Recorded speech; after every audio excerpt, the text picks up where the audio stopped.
Scholarship form कैसे भरना है, बहुत सारे लोगों को दिक्कतें आ रही हैं, तो हम उसके विषय में बता रहे हैं। पहले आप गूगल पे जाएँगे, ऐसे स्कॉलरशिप फॉर्म यूपी या फिर यूपी स्कॉलरशिप फॉर्म ऐसे आप डाल देंगे।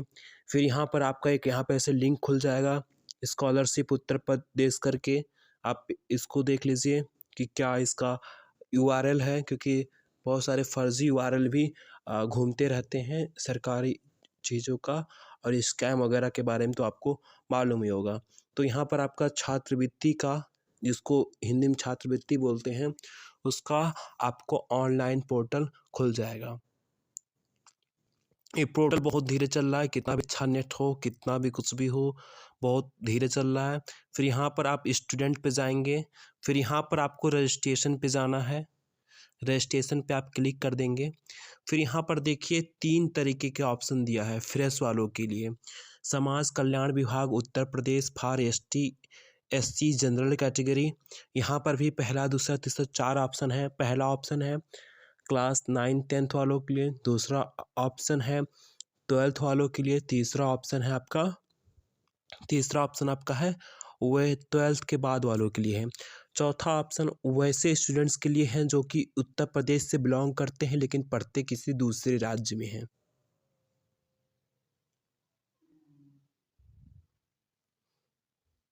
फिर यहाँ पर आप देखेंगे, यहाँ पर आपको दूसरा ऑप्शन मिलेगा ओबीसी के लिए। ये भी पहला इसमें जो है 10th वालों के लिए है, दूसरा जो है आपका 12th वालों के लिए है, तीसरा जो है वह ग्रेजुएशन यानी कि 12th के बाद वालों के लिए है। फिर इधर माइनॉरिटी वालों का आपको मिल जाएगा। अब इसके बाद से आप मान लीजिए post matric other than intermediate पे आप सर्च करते हैं, जैसे आप एलएलबी वगैरह वालों में अगर आप पढ़ते हैं, एलएलबी में पढ़ते हैं या बीए बीएससी बीकॉम जो भी पढ़ते हैं, आपको उसके लिए है। अब यहाँ पर पहला है जिला, तो यहाँ जिला में आपको क्या सिलेक्ट करना है, जहाँ पर आप पढ़ रहे हैं। तो यहाँ पे आपको इसे टच करने के बाद उसका ऑप्शन आएगा, तो आप जिला टच करेंगे। फिर वर्ग जाति समूह में अपना डालेंगे आप, जैसे जो आ जाएगा वहाँ पर आपको ऑप्शन दिखेगा। यहाँ पे आपको ऐसे ऑप्शन जाएगा, अनुसूचित जाति है, ओबीसी के लिए अलग है और माइनॉरिटी के लिए अलग है। शिक्षण संस्थान डालना है, धर्म, पिता का नाम डालना है, माता का नाम, जन्म तिथि, लिंग, ये सब इसमें सब आसान है और इसको आपको डाल देना है। फिर इसको सबमिट करना है। अब जैसे मान लेते हैं आपने पहला पेज भर दिया है, उसके बाद से आपने सबमिट कर दिया, फिर आपका नेट ख़त्म हो कुछ कारण हो गया, आपका हट गया, तो उसके बाद से आपको फिर से लॉगिन करके आगे का प्रोसेस चालू करना है। तो आप यहाँ स्टूडेंट्स पे जाएंगे और यहाँ फ्रेश लॉगिन पे जाएंगे। ये रिन्यूअल उन लोगों के लिए है जो सेकेंड ईयर वगैरह में भरते हैं हमारे ख्याल से। तो यहाँ फ्रेश लॉगिन पे जाएंगे, फिर यहाँ अपने कैटेगरी में आप जाके, यहाँ पर अपने कैटेगरी में जाके आप इसको ओपन करेंगे, ओपन हो जाएगा। उसके बाद से यहाँ पर आपको रजिस्ट्रेशन संख्या भर के, पासवर्ड भर के, कैप्चा भर के आपको इसको लॉगिन करना रहेगा। तो हम आपका पहले लॉगिन कर लेते हैं, लॉगिन का इंफॉर्मेशन तो आपको दिखाएंगे नहीं। फिर दूसरे पेज पे आपको पाठ्यक्रम का प्रकार भरना है, क्या आप रेगुलर हैं या फिर प्राइवेट हैं। दूसरा पाठ्यक्रम का नाम भरना है, उसको वहाँ पे जो एरो दिया है उससे सिलेक्ट करके भरना है। फिर उसके बाद से पाठ्यक्रम की अवधि भरनी है। फिर प्रवेश लेटरल एंट्री के आधार पे हुआ है क्या। लेटरल एंट्री मतलब होता है जो बीच में एंट्री मिल जाता है किसी कोर्स के, तो उसको लेटरल एंट्री बोलते हैं। तो उसको नो भर देना है। आवासीय या दीवा छात्र, अगर आप आवासीय नहीं हैं तो दीवा होंगे। एंड वर्तमान पाठ्यक्रम के प्रथम वर्ष में प्रवेश तिथि, मतलब कब एडमिशन लिए हैं। प्रथम वर्ष में मतलब अगर आप सेकेंड ईयर में भर रहे हैं तो कब लिए थे।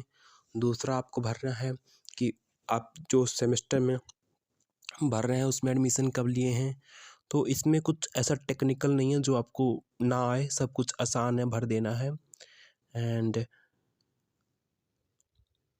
यहाँ प्रवेश परीक्षा से हुआ है, तो जैसे अगर आप इलाहाबाद यूनिवर्सिटी का एंट्रेंस दिए हैं, CUT दिए हैं, तो उसको इसमें नहीं गणना किया है। केवल UP CE AKTU ये 4 जो एंट्रेंस का नाम दिया, अगर उसमें से आप उसके आधार पर एडमिशन लिए हैं तो यस करना है, नहीं तो नो करना है।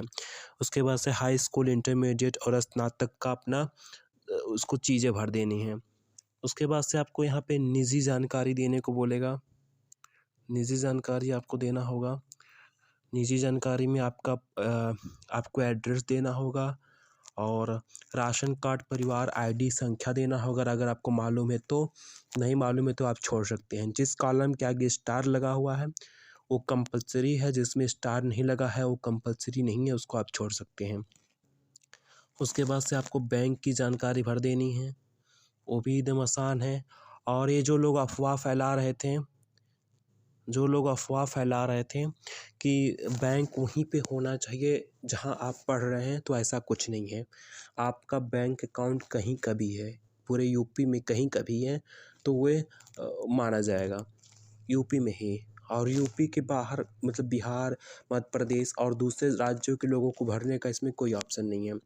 फिर उसके बाद से शुल्क संबंधित आ जाता है। यहाँ पर शुल्क संबंधित में आपको क्या डाल देना है, शुल्क संबंधित में डाल देना है कि आपका कितना पैसा लगता है, कितना पैसा लगता है जो आप मतलब जो एडमिशन लिए हैं उसमें कितना पैसा लगता है। तो ये हो गया। इसके बाद से कुछ नहीं करना है। उसके बाद से आधार वेरिफिकेशन का नंबर आएगा तो उस पर आपको आधार नंबर डाल के वेरीफाई करना है। उसके बाद से आपके पास आधार संख्या जो जिस नंबर अटैच था वहाँ पे OTP आएगा, तो वो नंबर होना चाहिए आपके पास।